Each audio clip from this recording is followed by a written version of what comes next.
Assalamualaikum warahmatullahi wabarakatuh. Perkenalkan, nama saya Aziza Aura Ramadhani dari kelas 2D jurusan Pendidikan Bahasa dan Sastra Indonesia. Dan yang saya hormati Ibu Dr. Ermawati S. SPD MA selaku dosen pengampu mata kuliah Bahasa Indonesia. Di sini saya akan menjelaskan materi mengenai kedudukan dan fungsi ragam bahasa Indonesia. Baiklah, di sini saya akan menjelaskan mengenai kedudukan bahasa Indonesia. Jadi, secara formal, bahasa Indonesia memegang dua kedudukan utama yang sangat kokoh, yakni sebagai bahasa nasional dan bahasa negara. Dalam perjalanan sejarah dan perkembangannya yang dinamis, bahasa Indonesia juga telah berhasil memposisikan dirinya sebagai bahasa budaya sekaligus bahasa ilmu pengetahuan. Masing-masing kedudukan tersebut membawa konsekuensi fungsi yang berbeda-beda. Meskipun dalam praktik berbahasa sehari-hari, fungsi-fungsi tersebut dapat muncul secara bersamaan atau hanya sebagian saja dalam satu peristiwa komunikasi. Jika dirunut secara historis, kedudukan bahasa Indonesia sebagai bahasa nasional lahir dan didasari oleh Ikrar Sakral Sumpah Pemuda pada tanggal 28 Oktober 1928, khususnya pada butir ketiga yang menegaskan tekad untuk menjunjung bahasa persatuan. Bahasa Indonesia di sisi lain, kedudukannya sebagai bahasa negara memiliki landasan yuridis yang kuat dalam konstitusi negara, yaitu tercantum pada bab 15 pasal 36 Undang-Undang Dasar Republik Indonesia tahun 1945 yang secara tersurat menyatakan bahwa bahasa negara ialah bahasa Indonesia. Melalui penetapan ini, bahasa yang awalnya berakar dari bahasa Melayu Riau ini resmi menjadi koridor utama dalam menyatukan keragaman bahasa bangsa. Selanjutnya, fungsi bahasa Indonesia sebagai bahasa nasional. Dalam statusnya sebagai bahasa nasional yang beranjak sejak peristiwa Sumpah Pemuda, bahasa Indonesia mengemban 4 fungsi utama berdasarkan hasil perumusan Seminar Politik Bahasa Nasional pada tahun 1975. Fungsi-fungsi tersebut meliputi lambang kebanggaan nasional, lambang identitas nasional, alat persatuan berbagai masyarakat yang berbeda latar belakang sosial budaya dan bahasanya, serta sebagai alat perhubungan antar budaya dan antar daerah.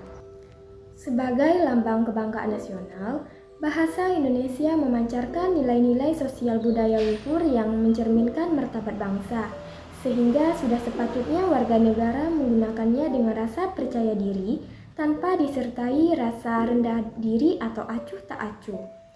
Sebagai lambang identitas nasional, bahasa Indonesia merupakan manifestasi dari watak, sifat, dan kepribadian sejati bangsa Indonesia yang harus dijaga agar ciri khas tersebut tidak pudar. Sebagai alat pemersatu, bahasa ini memungkinkan masyarakat dari beragam suku menyatu dalam keserasian hidup dan rasa nasib yang sama tanpa merasa tersaingi oleh suku lain.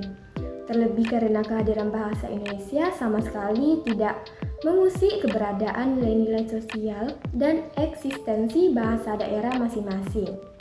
Jadi, terakhir, sebagai alat perhubungan antar budaya dan antar daerah, bahasa Indonesia memotong kendala komunikasi antar suku sekaligus memudahkan pemerintah dalam menyampaikan kebijakan strategi atau disebut juga dengan Ipolet Sus Budankam kepada seluruh warga negara guna mempercepat pembangunan dan penyebaran pengetahuan.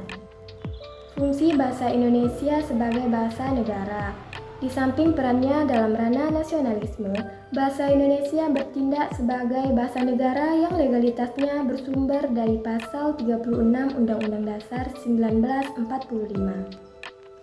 Berdasarkan perumusan otoritas bahasa, dalam kedudukan ini bahasa Indonesia memegang 4 fungsi penting, yaitu yang pertama sebagai bahasa resmi kenegaraan, yang kedua Bahasa pengantar resmi di lembaga-lembaga pendidikan. Yang ketiga, bahasa resmi dalam perhubungan tingkat nasional untuk kepentingan perencanaan dan pelaksanaan pembangunan serta pemerintahan. Yang terakhir, ada bahasa sebagai bahasa resmi dalam pengembangan kebudayaan serta pemanfaatan ilmu pengetahuan dan teknologi modern.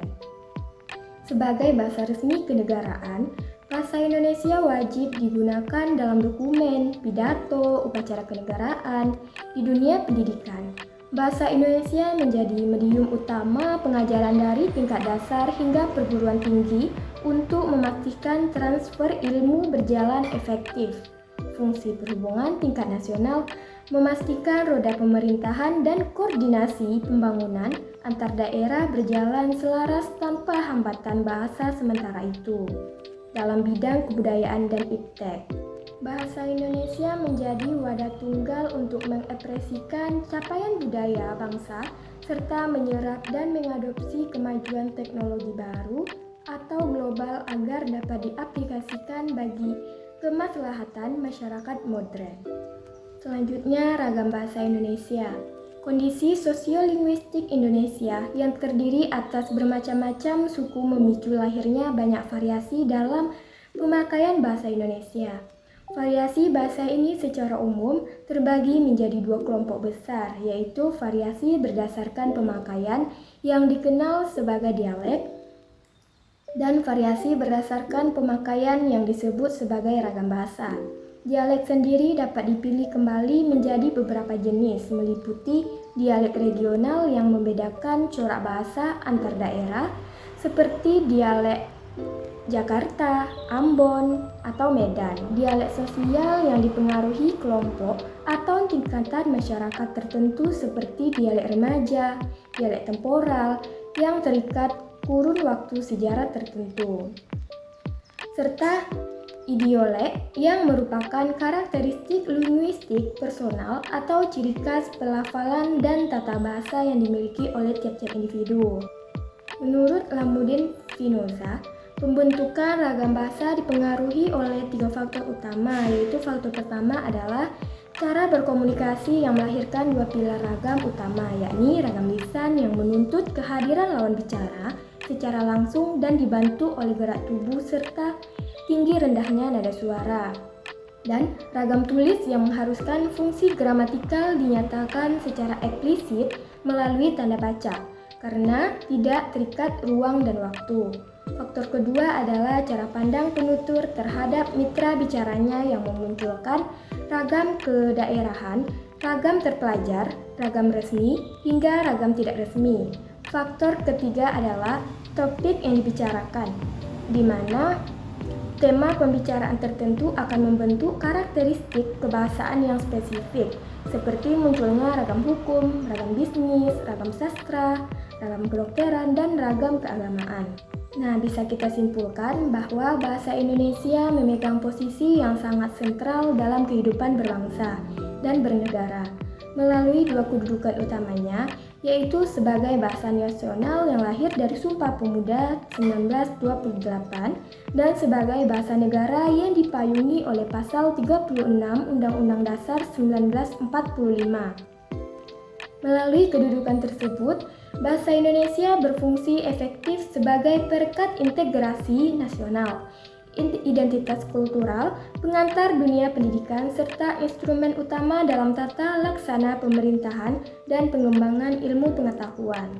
Keberagaman latar belakang penuturnya di Indonesia berimplikasi pada munculnya dialek dan ragam bahasa yang kaya. Ragam-ragam ini baik ragam lisan maupun tertulis, serta ragam resmi maupun tidak resmi, memiliki porsi peruntukannya masing-masing dalam kehidupan sosial dan formal.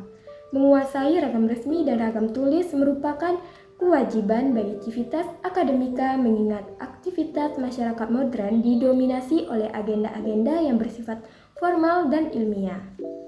Baiklah, sampai di sini materi yang dapat saya sampaikan. Saya meminta maaf apabila ada kesalahan dalam menjelaskan materi. Wassalamualaikum warahmatullahi wabarakatuh.